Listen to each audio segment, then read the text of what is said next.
Happy morning students. உங்கள் Dhanam miss.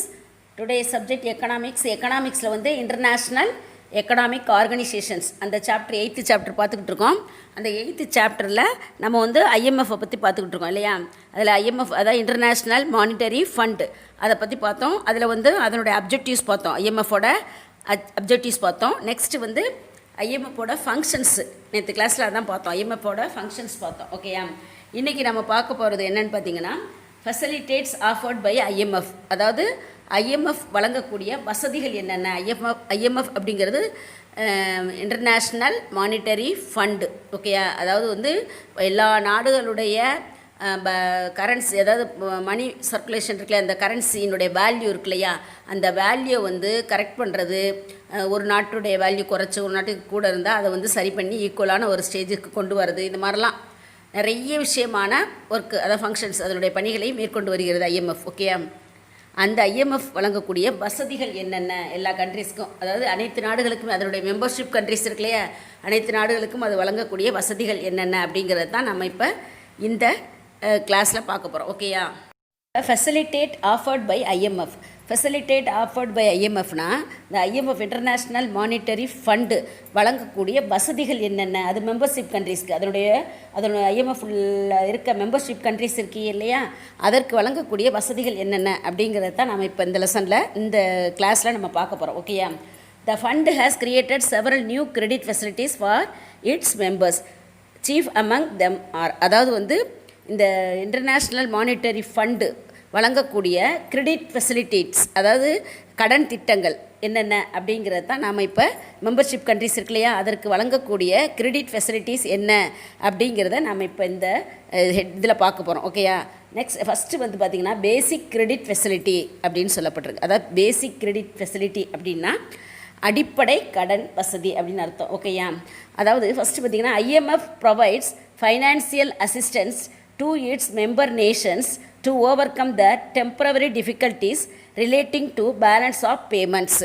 அதாவது அதனுடைய அந்த மெம்பர்ஷிப் கண்ட்ரிஸ் இருக்கு இல்லையா, அந்த மெம்பர்ஷிப் கண்ட்ரீஸுகளுக்கு டெம்பரவரியாக, அதாவது தற்காலிகமாக அந்த இது பேலன்ஸ் ஆஃப் பேமெண்ட்ஸ் இருக்கு இல்லையா, அந்நிய நாட்டு செலுத்து நிலை டிஸ்இக்விலிபிரியம், அதாவது பேலன்ஸ் ஆஃப் பேமெண்ட்ஸோட டிஸ்இக்விலிபிரியம் இருக்கு இல்லையா, அதை அந்த சிரமங்களிலிருந்து, அந்த டிஃபிகல்ட்டிஸில் இருந்து விடுபடுவதற்கு இந்த கிரெடிட் ஃபெசிலிட்டிஸ் அப்படிங்கிறத அளிக்கின்றது. அதாவது கடன் வசதியை, கடன் உதவியை இந்த ஐஎம்எஃப் அளிக்கின்றது அப்படின்னு சொல்லப்படுகிறது. ஓகேயா.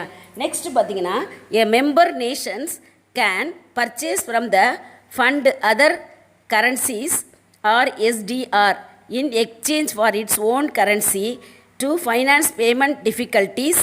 The loan is repaid when the member repurchase its own currency with other currencies or SDRs. அதாவது இந்த மெம்பர்ஸ் கண்ட்ரிஸ் இருக்கு இல்லையா, அந்த மெம்பர்ஸ் கண்ட்ரீஸ்க்கு வந்து இந்த ஐஎம்எஃப் வந்து இந்த இன்டர்நேஷ்னல் மானிட்டரி ஃபண்ட் அப்படிங்கிறது வந்து மற்ற நாட்டினுடைய கரன்சி இருக்கு இல்லையா, அந்த மற்ற நாட்டினுடைய கரன்சியை ஸ்பெஷல் ட்ராயிங் ரைட்ஸ், எஸ்டிஆர்னா என்னது, ஸ்பெஷல் ட்ராயிங் ரைட்ஸ், அதாவது சிறப்பு எடுப்புரிமை அப்படின்னு அர்த்தம். ஓகேயோ. இந்த சிறப்பு எடுப்புரிமையை, அதாவது இந்த ஸ்பெஷல் ட்ராயிங் ரைட்ஸை வந்து அவங்கவுங்க நாட்டு பணத்தை கொடுத்து அதை பெற்றுக்கொண்டு அந்த அயல் நாட்டு, அதாவது அந்த பேலன்ஸ் ஆஃப் பேமெண்ட்ஸ் இருக்கு இல்லையா, அதனுடைய டெபிசிட் பற்றாக்குறையை வந்து நிரப்பிக்கொள்ளலாம் அப்படிங்கிறது இந்த ஐஎம்எஃப் உடையது. ஓகேயா. அது செய்கிறது, அந்த உதவியை ஐஎம்எஃப் செய்கிறது அப்படின்னு சொல்லப்படுகிறது. நெக்ஸ்ட் பார்த்திங்கன்னா ஒரு எ member can unconditionally borrow from the fund in a year equal to 25% of a quota. This unconditional borrowing rights is called the reserve ranches.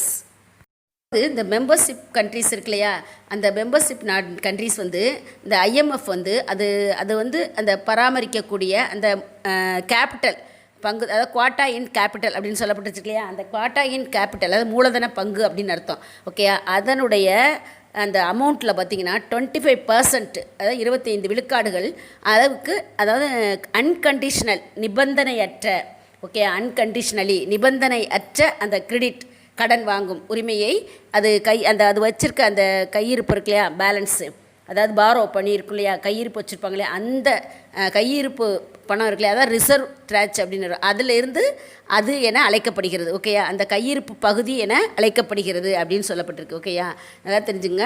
ஒவ்வொரு உறுப்பு நாடுகளுக்கும் IMF வந்து அது வச்சிருக்கிற அந்த பணம் நம்ம IMFல வந்து நம்ம ஒவ்வொரு நாடும் வந்து ஒரு அமௌண்ட் போட்டு வச்சுருப்பாங்க, குவாட்டா இன் கேபிட்டல். அந்த அமௌண்ட்டில் 25% அளவுக்கு அன்கண்டிஷனலி கிரெடிட் பெறுவதை, அதாவது நிபந்தனையற்ற ஒரு கடனாக கொடுத்து உதவுது. ஓகேயா, அதை அடிப்படையாக, அது நிபந்தனையற்ற கடன் பெறுவதையே அடிப்படையாக கடன் என்கிறோம். ஓகேயா, இந்த அன்கண்டிஷனல் கிரெடிட் வாங்கும் உரிமையை அவங்களுடைய ரிசர்வ் ட்ராச், அதாவது கையிருப்பு பகுதி என அழைக்கப்படுகிறது. ஓகேயா, இதுதான் ரொம்ப ரொம்ப முக்கியம்.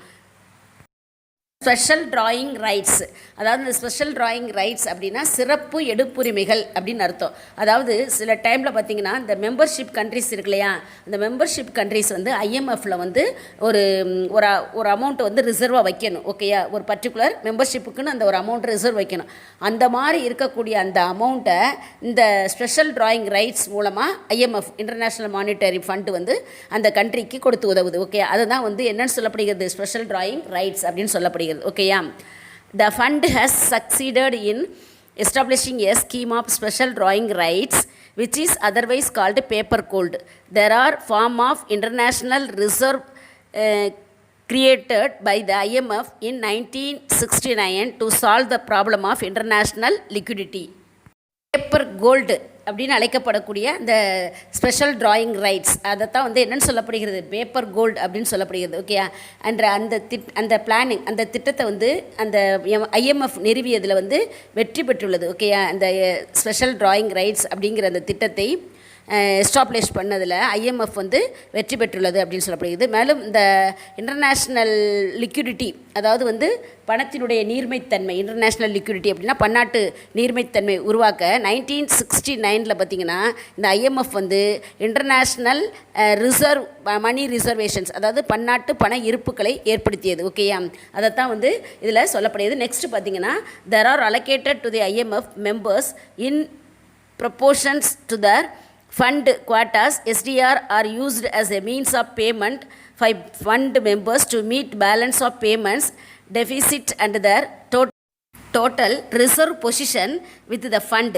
Thus SDR act both as an international unit of account and a means of payment. All the transactions by the fund in the form of loans and their repayments, its liquid reserves in capitals etc. are expressed in the SDR அப்படின்னு சொல்லப்படுகிறது. அதாவது வந்து இவை வந்து அந்த IMF-னுடைய members countries இருக்கு இல்லையா, அவர்களுக்கான அந்த கேபிட்டல் ஷேர், அந்த மூலதன பங்கு அப்படிங்கிற அந்த அமௌண்ட்டை வந்து அளவுகளுக்கு ஏற்றாற்போல் அவங்கவுங்க எவ்வளோ அவங்க போட்டிருக்காங்களோ அவங்களுடைய ஷேர் அமௌண்ட், அந்த மெம்பர்ஷிப் கண்ட்ரிஸு அதுக்கு ஏற்றாற்போல் அளிக்கப்படுகிறது இந்த ஸ்பெஷல் டிராயிங் ரைட்ஸ் அப்படிங்கிறது. ஒவ்வொரு கண்ட்ரி எந்த அளவுக்கு அந்த மெம்பர்ஷிப்புக்காக அவங்க அந்த கேபிட்டல் இது போட்டிருக்காங்களோ அந்த அளவுக்கு அவங்களுக்கு அந்த SDR, அதாவது ஸ்பெஷல் டிராயிங் ரைட்ஸ், அதாவது சிறப்பு எடுப்புரிமை என்பது அளிக்கப்படுகிறது அப்படிங்கிறது.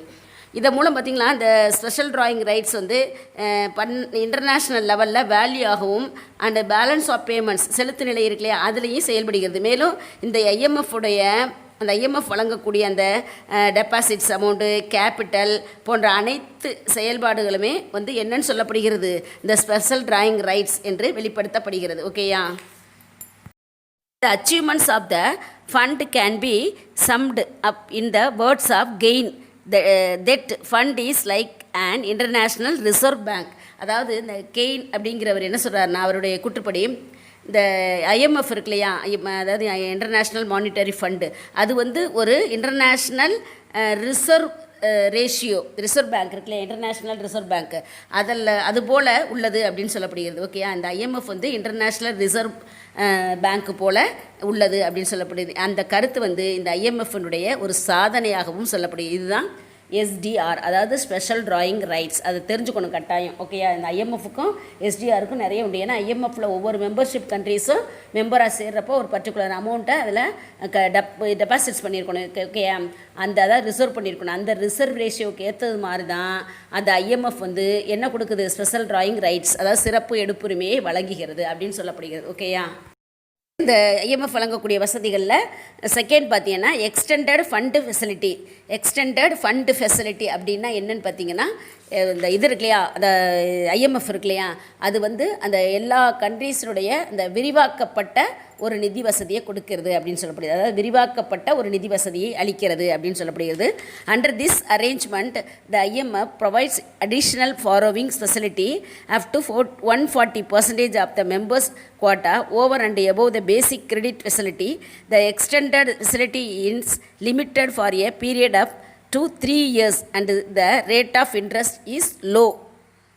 எக்ஸ்டெண்ட் ஃபண்ட் ஃபெசிலிட்டி அப்படின்னா அந்த விரிவாக்கப்பட்ட அந்த ஃபண்டு நிதி வசதி, ஃபெசிலிட்டினா வசதி, ஓகே. அப்போ விரிவாக்கப்பட்ட நிதி வசதி அப்படின்னு சொல்லப்படுகிறது, ஓகேயா. இந்த மெம்பர்ஷிப் கண்ட்ரிஸ் இருக்கு இல்லையா, இந்த மெம்பர்ஷிப் கண்ட்ரிஸ் வந்து தங்களுடைய கேபிட்டல் ஷேர் இருக்கு இல்லையா, மூலதன பங்கு, அதில் வந்து அந்த அமௌண்ட்டில் வந்து 140%, 140 விழுக்காடு, ஓகேயா, 140% அளவுக்கு அந்த பேசிக் கிரெடிட் ஃபெசிலிட்டிஸ், அடிப்படை கடன், அந்த தொகைக்கு மேல் அதிகமாக அவங்க கட்டின அந்த தொகைக்கு மேல் அதிகமாக கடன் பெற அனுமதிப்பதே வந்து என்னன்னு சொல்லப்படுகிறது, எக்ஸ்டெண்ட் ஃபண்ட் ஃபெசிலிட்டி அப்படின்னு சொல்லப்படுது. அதாவது விரிவாக்கப்பட்ட அந்த கிரெடிட் பிளான், ஓகேயா. இது வந்து எப்படின்னா 3 இயர்ஸ், 3 ஆண்டுகளில், ஓகேயா, 3 இயர்ஸ்க்கு லோ இன்ட்ரெஸ்ட்டில், குறைந்த வட்டியில் திரும்ப செலுத்தக்கூடிய கடன் திட்டமாக கொடுக்கிறது, ஓகேயா. ரொம்ப கம்மியான வட்டியில், குறைந்த வட்டியில் 3 வருஷத்தில் அந்த மெம்பர்ஷிப் கண்ட்ரிஸ் இருக்கு இல்லையா, அவங்க அந்த பணத்தை திருப்பி கட்டிடலாம். அப்படிப்பட்ட ஒரு கடன் திட்டமாக எது கொடுக்கறது, ஐஎம்எஃப் வந்து அவங்களுக்கு அந்த மெம்பர்ஷிப் கண்ட்ரிஸ்க்கு நிதி வசதி அளிக்கிறது. ஏன்னா அவங்க வந்து அதை எக்ஸ்டெண்ட் பண்ணிக்கணும், விரிவாக்க திட்டங்களுக்காக அது அளிக்கிறது, ஓகேயா. Compensatory financing facility. காம்பன்சேட்ரி அப்படின்னா உங்களுக்கு தெரியும், ஈடு செய்யக்கூடியது இல்லையா. இப்போ ஈடு செய்யக்கூடிய ஃபைனான்ஸ் ஃபெசிலிட்டி, நிதி வசதி அப்படின்னு அர்த்தம், ஓகேயா. இன் 1963 IMF established compensatory financing facility provide additional financial assistance to the member countries, particularly primary producing countries facing shortfall in export earnings.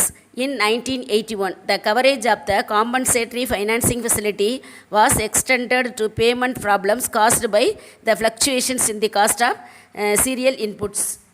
Financing facility அப்படின்னா அந்த ஈடு செய்யக்கூடிய ஃபைனான்ஸ் ஃபெசிலிட்டிஸ், நிதி வசதி அப்படின்னு சொல்லப்படுகிறது, ஓகே.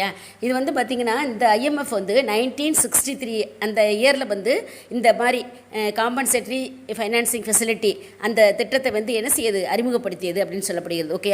மேலும் வந்து ரொம்ப குறைவான எக்ஸ்போர்ட் வருவாய் இருக்கிற அந்த குறைவான எக்ஸ்போர்ட் வருவாய் இன்கம் இருக்கு இல்லையா, அந்த மாதிரி ஈட்டக்கூடிய அந்த முதன்மை துறை, அந்த துறைக்கு வந்து பொருள் உற்பத்தியை வந்து சார்ந்திருக்கக்கூடிய அந்த நாடுகளுக்கான தனிப்பட்ட ஒரு கடன் திட்டமே வந்து இந்த காம்பன்சேட்டரி ஃபைனான்சிங் திட்டம், ஓகே, பிளானிங், ஓகேயா.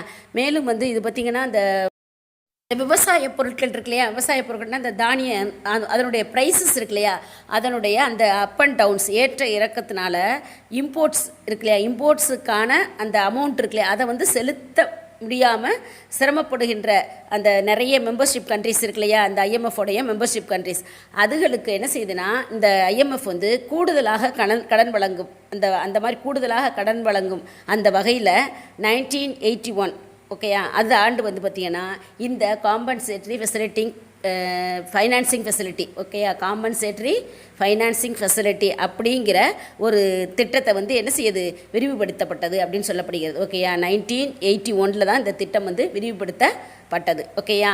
ஆனால் இது வந்து எஸ்டாப்ளிஷ் பண்ணப்பட்டது 1961, நல்லா தெரிஞ்சுக்கங்க. ஐஎம்எஃப் வந்து 1961 எஸ்டாப்ளிஷ் பண்ணுச்சு, ஓகே. அந்த காம்பன்சேட்டரி ஃபைனான்சிங் ஃபெசிலிட்டி அப்படிங்கிற அந்த பிளானை வந்து 1963 எஸ்டாப்ளிஷ் பண்ணுச்சு. ஆனால் இது வந்து விரிவுபடுத்தப்பட்டது வந்து பார்த்திங்கன்னா எப்போன்னு பார்த்திங்கன்னா 1981 வந்து பெரிய அளவில் இது வந்து எக்ஸ்பேண்ட் பண்ணப்பட்டது, ஓகேயா. அதான் சொல்லப்பட்டிருக்கு. ஐஎம்எஃபோட அடுத்த ஃபெசிலிட்டிஸ் என்ன அப்படிங்கிறத நெக்ஸ்ட் வீடியோவில் பார்ப்போம், ஓகேயா. Thank you students.